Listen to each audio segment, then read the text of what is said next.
Welcome to my channel, dear learners. Today I will discuss with you normalization. Dear learners, normalization का topic PGDCA के students के लिए और MCA के students के लिए दोनों के लिए इम्पॉर्टेंट है। तो अगर आपको आता है दैट व्हाट इज नॉर्मलाइजेशन, तो आप क्या लिखोगे? तो आप यहां से स्टार्ट करोगे that normalization involves decomposition of a relation into smaller relation. तो डियर लर्नर्स, मैं आपको बताना चाहती हूँ कि जब भी मैं डीबीएमएस में रिलेशन की बात करूंगी उसका मीनिंग है टेबल। तो इट मीन्स कि जो नॉर्मलाइजेशन है वो एक बिग टेबल को स्मॉल टेबल में क्या करती है, डिकम्पोज करती है based on the concept of functional dependency to overcome undesirable anomaly so that कि हमारे जो डेटाबेस में रिडंडेंसी के कारण जो प्रॉब्लम्स आती हैं वो ना आ सके, इसलिए डाटा को क्या किया जाता है, नॉर्मलाइज किया जाता है। राइट? तो आप सिंपल वर्ड्स में अगर लिखना चाहते हो तो आप ऐसे भी लिख सकते हो जैसे कि मैं लिख रही हूं। यस लर्नर्स, आप ऐसे भी लिख सकते हो that normalization normalization is the process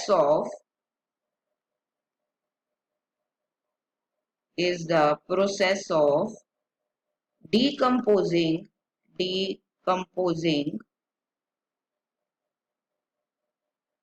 a big relation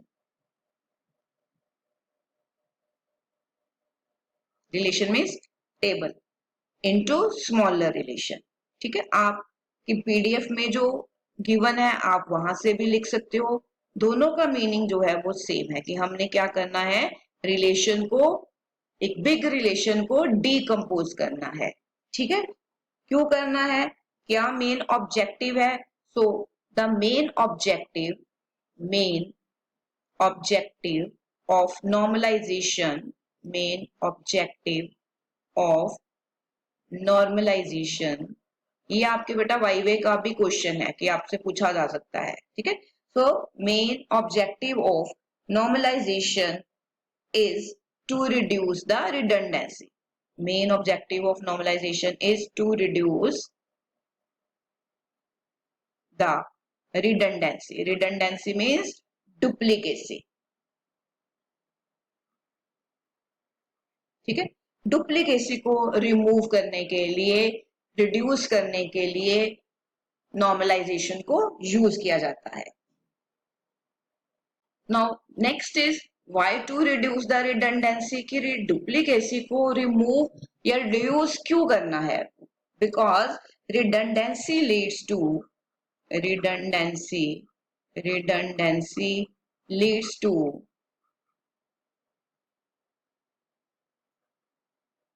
the problem of inconsistency। आप डाटा बेस में इनकंसिस्टेंसी वर्ड जरूर पढ़ोगे, तो इनकंसिस्टेंसी ना हो, डाटा इनकंसिस्टेंट ना हो।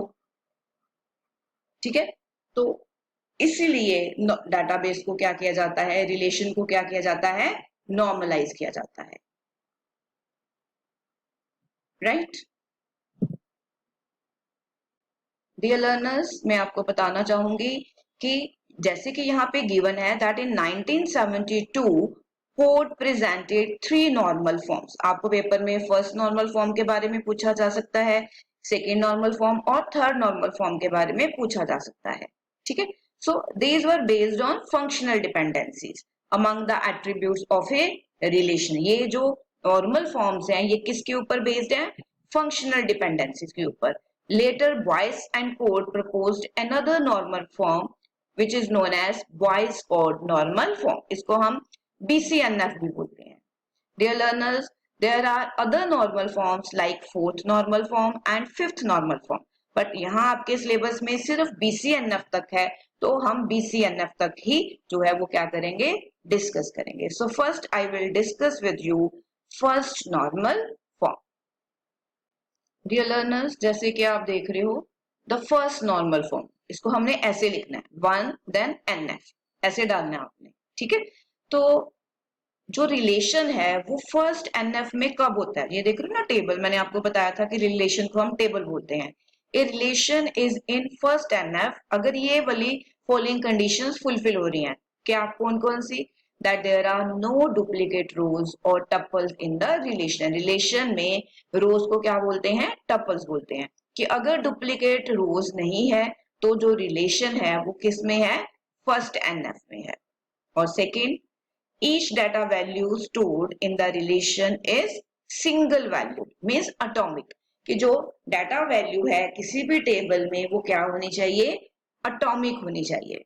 And entries in a column are of same kind और जितने भी एट्रीब्यूट्स हैं वो सारे सेम काइंड के होने चाहिए।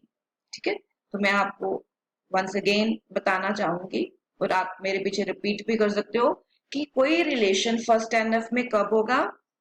हमने इसमें रोज और कॉलम्स की बात करनी है। When there are no duplicate rows in the relation.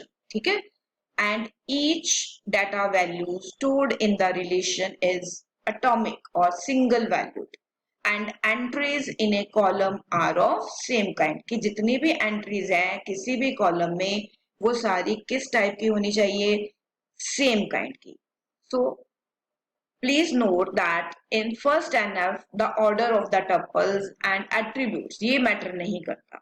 Right, तो कोई रिलेशन जो है वो फर्स्ट नॉर्मल फॉर्म में कब होता है मैंने आपको बता दिया। अगर आप सिंपल वर्ड्स में जानना चाहते हो कि रिलेशन जो है वो फर्स्ट एनएफ में कब होता है तो आप ये भी लिख सकते हो।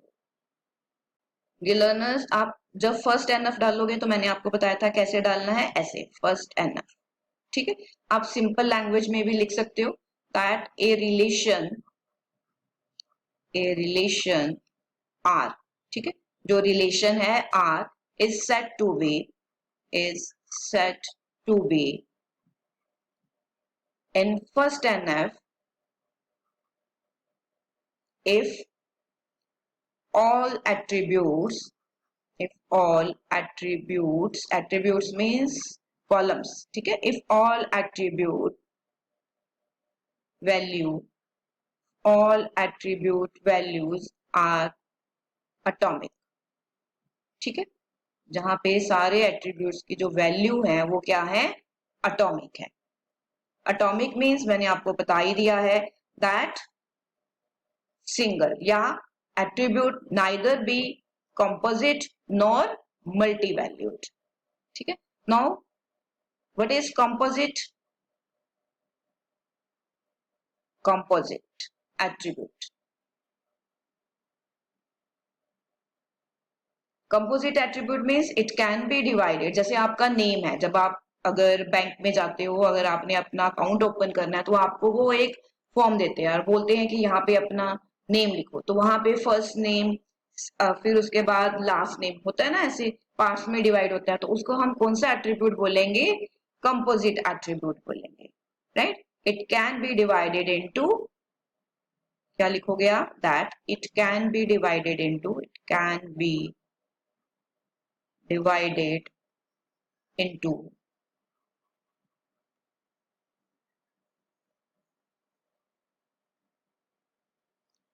different parts। can be means ये ऐसा एट्रीब्यूट है जो different parts में can be divided into different parts like your name, like name। जैसे फर्स्ट नेम हो गया, राइट, देन उसके बाद मिडिल नेम हो गया, लाइक नेम। ठीक है, नेम के जैसे आपको पता है पार्ट्स होते हैं, जैसे कि आप जैसे first name, then middle name. तो इसको हम कौन सा एट्रीब्यूट बोलेंगे? कंपोजिट एट्रीब्यूट बोलेंगे। Then last name. Right, next is multi valued. Means आपका जो रिलेशन है वो फर्स्ट एनएफ में कब होगा? जब जो वैल्यूज हैं वो अटोमिक होंगी, ना तो वो कंपोजिट होंगी ना ही multi valued. Multi valued like your phone number, multi valued. इसको मैं थोड़ा सा रब कर देती हूँ, मल्टी वैल्यूड, मल्टी